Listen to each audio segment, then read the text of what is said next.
Hey everyone, Dark Skeleton here, and it looks like you guys voted correctly for the next Goblins vs. Gnomes card announcement. We have the Sabotage Rogue card, and this is a Rogue Epic spell that costs 4 mana, destroys a random enemy minion just like a Deadly Shot, but for the extra mana cost, if you're able to combo it, you also destroy your opponent's weapon.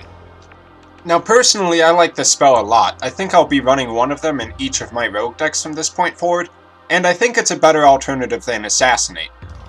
Even without considering its combo ability, it's arguable that for 1 less mana, having it randomly target an enemy minion instead of choosing one like Assassinate is actually worth it.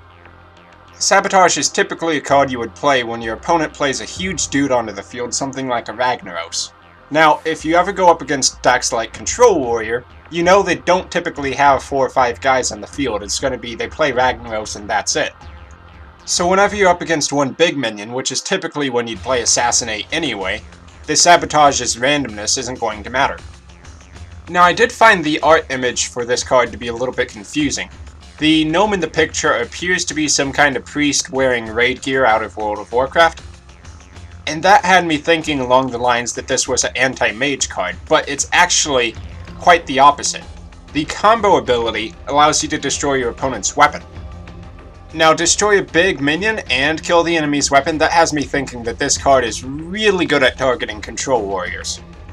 If you were able to destroy Grimoire Hellscream and Alexstrasza or Ragnaros, and their Gore Howl, or just a Death Spite, that would be so ridiculous for the amount of value you get out of this thing. The one problem, though, is that the combo ability can't be used on all classes. If every class did have a weapon, I might actually run 2 of these in a Rogue deck.